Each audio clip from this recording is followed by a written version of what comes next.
So, welcome back to the session of NMTC, and this is our lecture number 29. Correct? Yes, sir.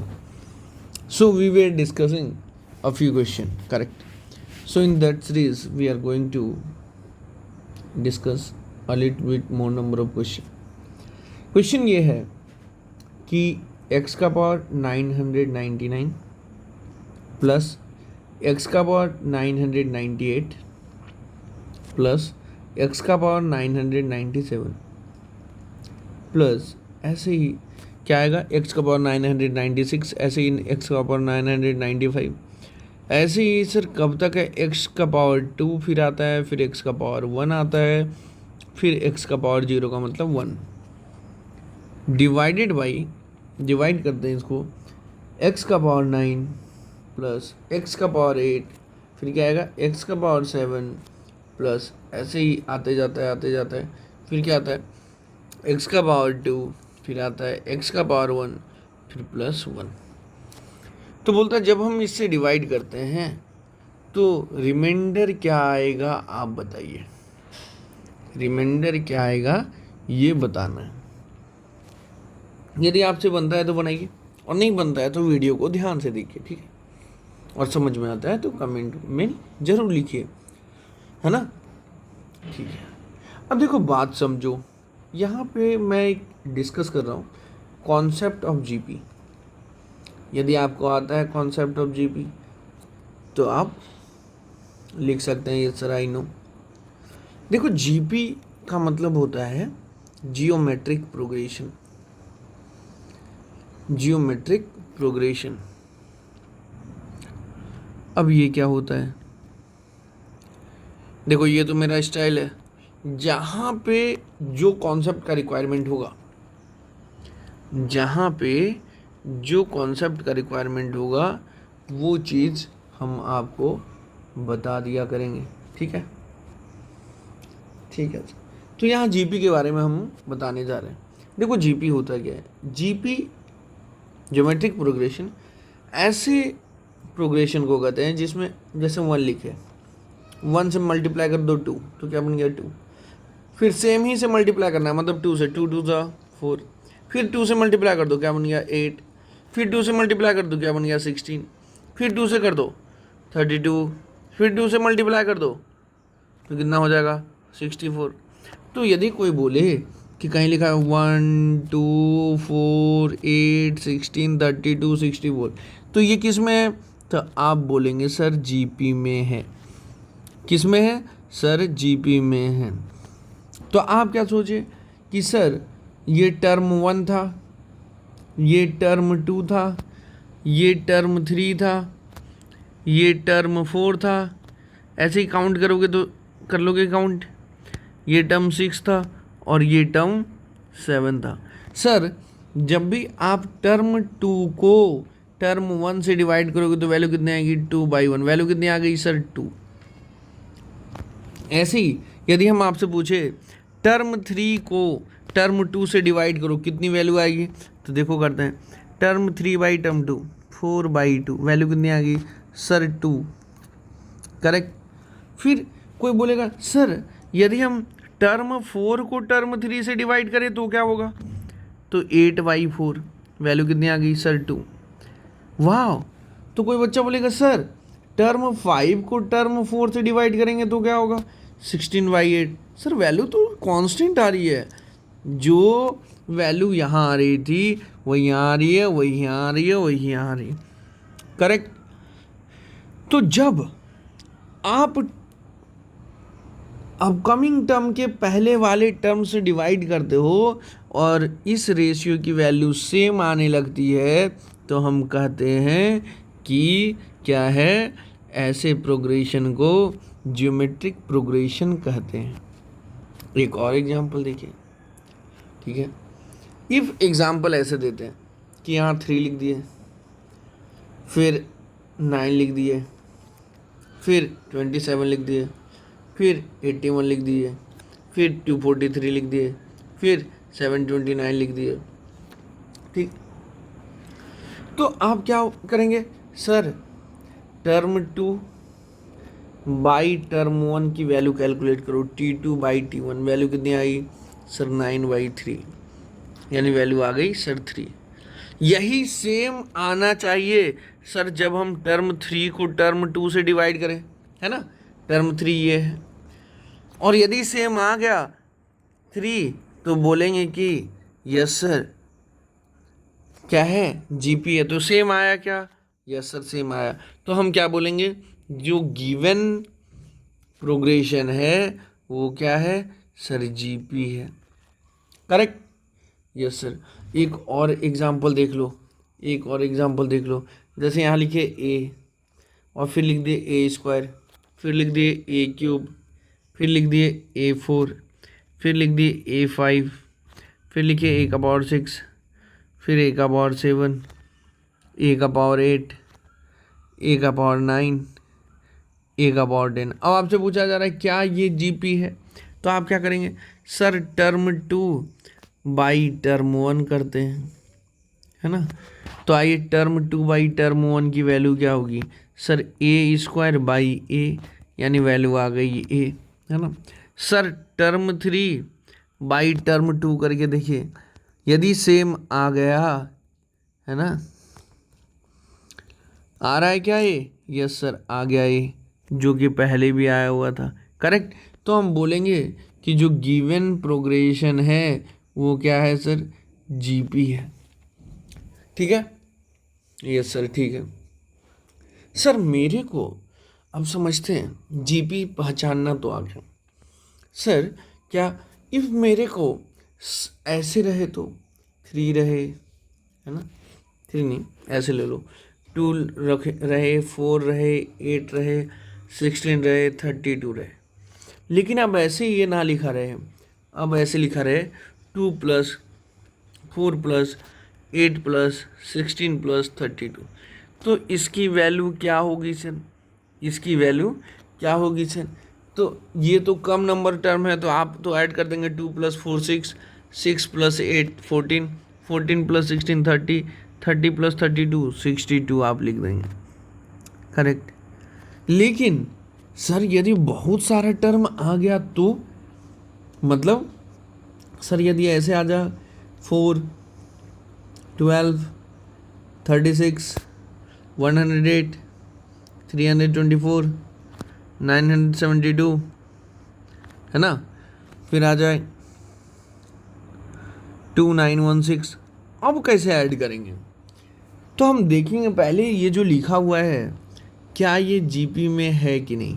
तो हम देखिए यार ये T2 है, ये T1 है, ये T3 है, तो T2 बाई T1 की value if T3 by T2 की वैल्यू के बराबर आ गई तो हम बोलेंगे यस जीपी है, और नहीं आई तो बोलेंगे कि जीपी नहीं है। तो वैल्यू यहाँ 3 आई और यहाँ भी 3 आई, करेक्ट। तो यानी सर ये जो गिवन प्रोग्रेशन था ये क्या था सर जीपी था, है ना। सर अब यदि हमसे पूछ दे कि बेटा जीपी जो है तो इसको ऐड करके बताओ, अब तो सर ऐड करने में हालत ख़राब हो जाएगा, अब ऐड करने में क्या हो जाएगा हालत ख़राब हो जाएगा। तो एक फॉर्मूला मैं लिख रहा हूँ, sum of n term of GP, पहले लिख देते हैं sum of first n terms of GP. Sir इसको डिनोट करते हैं एस एन से, एस एन कहीं लिखा हुआ है तो उसको क्या पढ़ेंगे sum of first n term of GP, ठीक है, ठीक है सर।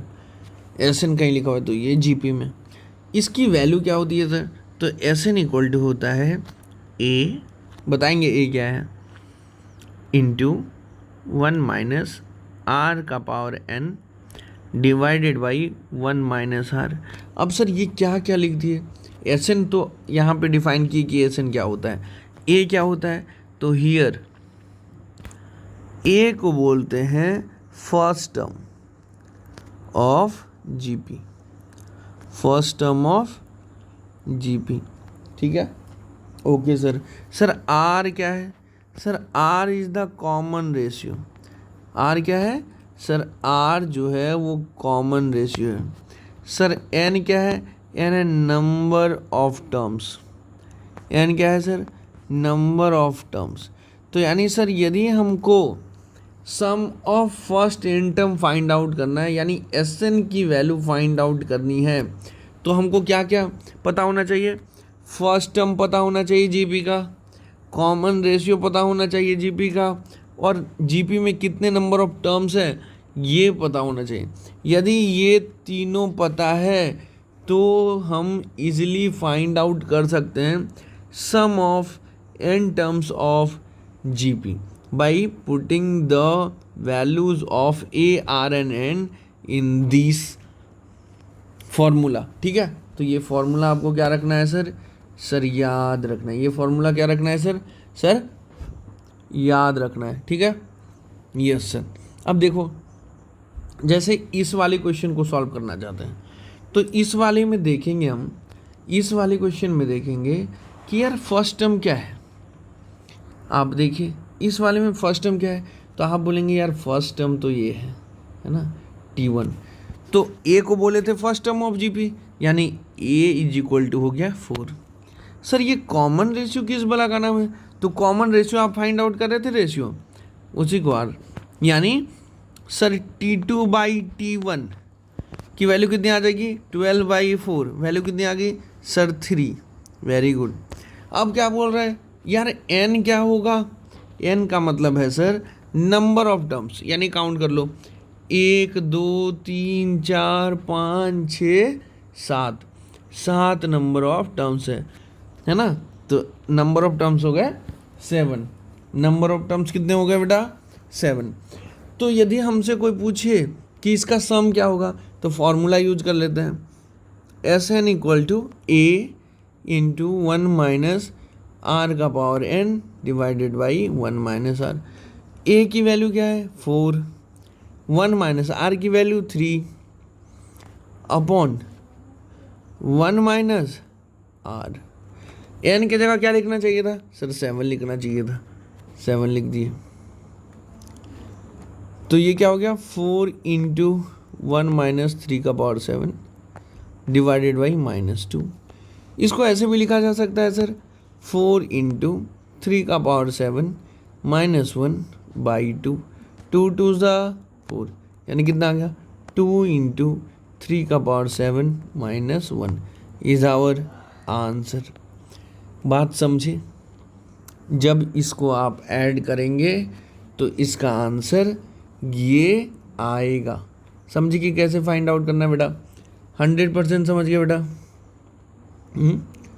100% समझ गया है ना। जब आप इसको ऐड कीजिएगा तो क्या आएगा आंसर? सर आंसर ये आएगा। करेक्ट, करेक्ट सर, सर समझ गए। अब आओ जो क्वेश्चन था उस पर चलते हैं। जब आप अपने क्वेश्चन पे आएंगे तो क्वेश्चन कुछ इस प्रकार है, ये है न्यूमरेटर में और ये है डिनोमिनेटर में। करेक्ट, तो पहले न्यूमरेटर को देखते हैं लिखकर। क्या है न्यूमरेटर में भाई? सर न्यूमरेटर में है x का पावर 999 प्लस x का पावर 998 प्लस x का पावर 997, यही तो था। और डॉट डॉट डॉट डॉट कहाँ तक था? x² प्लस x प्लस 1 तक, यही था न्यूमरेटर में। देख लो, यही था, है ना। करेक्ट सर, यानी लिख लिए। अब इसको थोड़ा सा हम अरेंज करते हैं, इसको ना हम इधर से लिखते हैं, तब आपको दिखेगा 1 plus x plus x² plus ऐसे ही कहाँ तक सर? x का पावर 997 प्लस x का पावर 998 प्लस x का पावर 999, है ना। तो पहले हम देखते हैं क्या ये जीपी में है। तो हम बोलते हैं यार देखने के लिए तो ये देखना होगा कि यहाँ पे x का पावर 1 है ना। फिर ये सर यहाँ तो x है ही नहीं सर, आप कंफ्यूज हो रहे होंगे। तो हम बोलते हैं कि बेटा किसी का भी पावर 0, किसी का भी पावर 0 कितना होता है? 1 होता है। करेक्ट। अच्छा, यस सर, यानी यहाँ लिखा हुआ है एक्स का पावर 0 प्लस एक्स का power 1 plus x square plus x का पावर 997 प्लस एक्स का पावर 998 प्लस एक्स का पावर 999, करेक्ट। अब देखो ये हम बोल रहे हैं कि T1 है, ये है T2 और ये है T3। तो हमको देखना है कि क्या T2/T1 की वैल्यू क्या आएगी। तो x का पावर 1/x का पावर 0, वैल्यू कितनी आ गई सर, x आ गई, करेक्ट। सर यदि T3/T2 की वैल्यू भी x आती है ना, क्या आई, यस सर x आ गया। जो T2/T1 की वैल्यू आई वही T3/T2 की वैल्यू आई।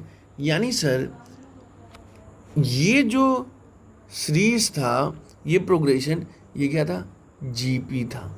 अब जीपी जब था मतलब ये सब जो लिखा हुआ है ये सब क्या है सर, जीपी है, जीपी है ना। तो जीपी का सम फाइंड आउट करने के लिए सम ऑफ एन टर्म कैसे लिखते हैं, a इंटू 1 माइनस आर का power n divided by 1 minus R, है ना। यानी सर हमको लिखना क्या चाहिए, सम ऑफ, अब हमको तीन चीज़ चाहिए, a मतलब फर्स्ट टर्म क्या है, x का पावर 0 मतलब 1, करेक्ट, यही ना, यस सर, ये है सर x का पावर 0 है, दैट इज 1, ठीक है। सर कॉमन रेशियो क्या है sir, sir common ratio T2/T1, ये तो लिखते हैं T2/T1, यानी इसकी वैल्यू आई थी सर x, करेक्ट। और सर नंबर ऑफ टर्म्स, और सर नंबर ऑफ टर्म्स क्या है, n, तो काउंट करते हैं, ठीक।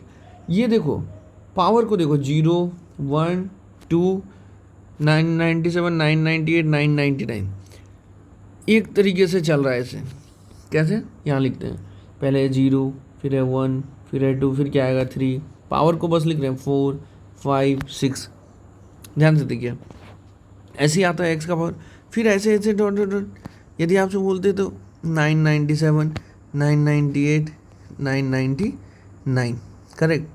यानी सर यहाँ से यहाँ तक यदि हम पूछें कितने नंबर ऑफ टर्म्स हो गए, तो आप बोलेंगे 999 टर्म्स हो गए। और एक और था, ये 0 भी एक टर्म था, तो यानी सर 999 प्लस 1 करेंगे आप, तो वैल्यू कितनी आ गई सर, 1000 आ गया। यानी नंबर ऑफ टर्म्स कितने हो गए, 1000, करेक्ट, यस सर। ए भी पता चल गया, आर भी पता चल गया, एन भी पता चल गया, तो फॉर्मूला में रख देते हैं। तो एन की जगह 1000 रख दिए, ए की जगह क्या रखना चाहिए, 1 इंटू 1 माइनस आर की वैल्यू क्या है, एक्स का power 1000 divided by 1 minus x, ये आ गया। ये अभी न्यूमरेटर की वैल्यू आई है। अब डिनोमिनेटर पे देखते हैं कि क्या लिखा हुआ है। डिनोमिनेटर पे लिखा हुआ है x की पावर 9 से 1 तक। आइए लिख कर देखते हैं।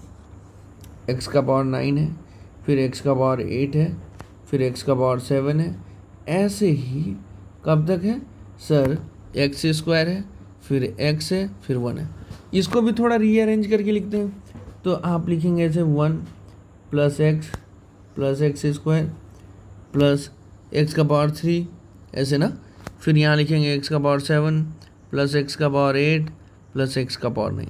सर 1 को आप लिख सकते हैं क्या, 1 को आप ऐसे भी लिख सकते हैं x का पावर 0, ये क्या है x का पावर 1, ये क्या है x का power 2, correct sir, correct sir. क्या ये जीपी में है, आप बोलेंगे सर रेशियो देख लेते हैं, T1 ये है, T2 ये है, T3 ये है। सर ये इफ़ T2/T1 की वैल्यू T3/T2 के इक्वल हो गई, तो हम बोलेंगे कि yes this is in GP. तो x का पावर 1/x का पावर 0, वैल्यू कितनी आई सर x। यहाँ x का पावर 2/x का पावर 1, वैल्यू कितनी आई सर x। सर यहाँ तो रेशियो सेम आ रहा है, यानी सर ये जो था जीपी में था, यानी ये भी जीपी में था, यानी ये भी जीपी में था, करेक्ट। यानी सर एस एन के लिए formula A into 1 - r upon 1 - r। Sir इसके लिए 3 चीज़ चाहिए, ए, आर और एन। ए की वैल्यू मतलब फर्स्ट टर्म की वैल्यू मतलब T1 की वैल्यू मतलब x का पावर 0, x का पावर 0 का मतलब 1। देखो T1 x का पावर 0 है, इसका मतलब 1 है। R का मतलब T2/T1, यानी सर वैल्यू x। देखिए T2/T1 की वैल्यू x आई है। सर n का मतलब नंबर ऑफ टर्म्स, n का मतलब number of terms. Sir count करिए, सर देखते हैं पावर को, बस देखते हैं ठीक है कि क्या लिखा हुआ है। तो सर 0 है, फिर 1 है, फिर 2 है, ऐसे ही सर लिखा हुआ है 7 8 9 तक। अब देखिए 1 से लेकर 9 तक, यहाँ तक कितने नंबर्स हो गए, 9। तो यहाँ तक सर 9 नंबर हो गए, और एक 0 था तो 9 + 1 करेंगे, यानी टोटल नंबर ऑफ टर्म्स कितने हो गए sir? Sir total number of terms हो गए 10। यानी सर हमको तीनों चीज़ मिल गई। क्या क्या सर? n की वैल्यू 10 मिल गई, a की वैल्यू 1 मिल गई, 1 - r की वैल्यू x है ना, और divided by 1 - x। Correct? Yes sir. यानी यहाँ पे भी आ गया था सम ऑफ 1000 टर्म, और यहाँ पे भी आ गया सम ऑफ 10 टर्म्स। ठीक है, तो अपना क्वेश्चन ना, अपना जो क्वेश्चन था ये रिड्यूस हो गया। क्या था? यानी वो जो क्वेश्चन था वो था, देयरफॉर क्वेश्चन किस में रिड्यूस हो गया? सर क्वेश्चन रिड्यूस हो गया जब हम ऊपर वाले को सॉल्व किए, न्यूमरेटर को सॉल्व किए तो क्या आया सर? न्यूमरेटर को सॉल्व किए तो वैल्यू ये आई। Correct sir. यानी हमको लिखना चाहिए ये, है ना, 1 - x का पावर 1000 डिवाइडेड बाई 1 - x। ये आया न्यूमरेटर को। और डिवाइड किससे कर रहे हैं सर? डिवाइड कर रहे हैं इस वाले से, है ना, डिवाइड कर रहे हैं इस वाले से। इस वाले का मतलब है रिजल्ट आया है सर ये तो रिजल्ट आया। Yes sir. यानी क्या आया रिजल्ट? 1 - x का पावर 10 डिवाइडेड बाई 1 - x। तो अब इसमें क्वेश्चन पूछ रहा है कि रिमाइंडर क्या होगा। क्वेश्चन यही था कि रिमाइंडर की वैल्यू आप बता दो। ठीक है, रिमाइंडर की वैल्यू क्या होगी ये बतानी है। तो जब हम इसको सॉल्व करेंगे तो 1 - x से 1 - x कैंसिल आउट होगा। तो क्वेश्चन ये था 1 - x का पावर 1000 डिवाइडेड बाई 1 - x का power 10। Correct? Yes sir. Sir इसको हम ऐसे भी लिख सकते हैं, this can be written as 1 का क्यूब माइनस x का पावर 10 का क्यूब। ऐसे लिख सकते हैं क्या? नो सर, 10 का क्यूब लिख सकते हैं, 1000 है ना। x के पावर 10 का क्यूब नहीं लिख सकते, ये लिख सकते हैं x के पावर 10 का क्यूब, है ना, यानी पावर में है 10 क्यूब, ये लिखा जा सकता है। ध्यान रहे। ठीक, ये तो लिख सकते हैं। ठीक, अब देखिए AQ माइनस BQ का यहाँ पे फॉर्मूला हम लगा सकते हैं, लेकिन आप ये भी जानते होंगे क्या कि सर A का पावर m माइनस B का power n if A minus B से डिवाइड होता है। ठीक है, A का पावर m माइनस B का पावर m, हम A माइनस B से डिवाइड करते हैं तो रिमाइंडर आता है 0। ये रिजल्ट जानते हैं कि नहीं? नहीं जानते हैं तो नोट डाउन कर लीजिए, नोट कर लीजिए कि सर A का पावर m माइनस B के पावर m से डिवाइड करते माइनस B का पावर m जब A माइनस B से डिवाइड करते हैं तो रिमाइंडर आता है 0। अब देखिए यहाँ पे ध्यान से इसको लिख सकते हैं क्या sir? This can be written as x का power 1000 minus 1 divided by x का पावर 10 माइनस 1। यानी sir this can be written as x का पावर 10 क्यूब, 10 क्यूब है ना, 10 का cube minus 1 cube divided by x का पावर 10 माइनस 1। करेक्ट, सेम चीज़ है, फॉलो कर रहा है ये और ये। ध्यान से देखिए, जब फॉलो कर रहा है सर तो वैल्यू इसकी रिमाइंडर क्या आएगी सर? Remainder must be equal to sir, remainder must be equal to 0। बात समझे? अरे बात समझे कि नहीं? बहुत इजी था कि नहीं sir? It was so easy.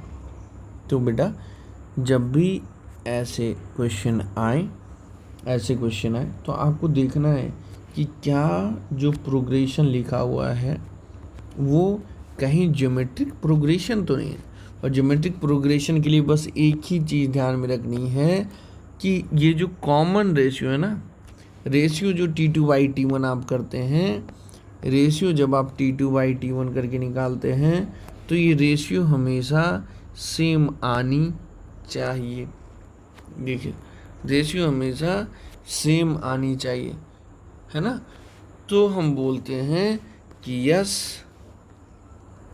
The given, देखिए रेशियो सेम आया तो हम बोले कि the given progression is in GP. और जैसे ही जीपी बोले तो हम जीपी का सम ऑफ एन टर्म्स का फॉर्मूला अप्लाई कर सकते हैं ना। और फिर उसके बाद सिंप्लीफाई कर लिए, देखिए कि कैंसल आउट हो जाता है। और ये वाला चीज़ हम याद रखें, अपने ध्यान में रखें, तो हम फाइनली अपना आंसर लिख पाए। ठीक है, फाइनली अपना आंसर लिख पाए। ऐसे क्वेश्चन ये दिया है तो आपको इसी मेथड को फॉलो करते हुए बनाना है। कोई भी डाउट हो, कभी भी डाउट हो तो आप पूछ सकते हैं, है ना? ठीक है, और ये बेटा ध्यान रखिएगा, ठीक है, ये हमेशा आपको क्या रखना है, अपने माइंड में रखना है। जैसे देखो, इसको एक प्रूफ दिखाते हैं, x² माइनस y² अपॉन यहाँ लिखा हुआ है x माइनस वाई। तो देखो इसमें क्या हो जाता है, x minus Y into X plus Y divided by X minus Y. ये दोनों कैंसिल आउट हो गया क्या? जैसे कैंसिल आउट होता है तो आप बोलते हैं ना कि रिमाइंडर क्या होगा 0। जैसे देखो 6/2 कैंसिल आउट हो गया क्या, तो आप क्या बोलते हैं, रिमाइंडर क्या होगा 0। बात समझे? ये एक डेमो दिखा दिए, और डेमो दिखाएं? यस सर, देखो डेमो और दिखा देते हैं। इफ यहाँ क्यूब रहता a³ माइनस b³, तो यहाँ क्या होता a minus B into a² plus ab plus b² divided by X minus Y. यहाँ पे भी ये कैंसिल आउट हो गया क्या? Yes sir. बात समझे? इसलिए बोला गया कि a का पावर m माइनस b का power m divided by a minus b रहे तो रिमाइंडर हमेशा क्या आएगा, 0 आएगा सर। हमेशा इस बात का ध्यान रखिएगा। यहाँ पे भी सेम चीज़ रिपीट हो रहा था तो हम बोल दिए कि रिमाइंडर क्या आएगा सर, 0 आएगा सर। बात समझे? Yes sir. तो ऐसे ही मन लगा कर पढ़ते रहिए, है ना, और अपना ख्याल रखिए हेल्थ का, ठीक है। और हम लोग बहुत जल्द ही मिलेंगे नेक्स्ट सेशन में। तब तक के लिए ta ta bye bye, take care, thank you so much, thank you.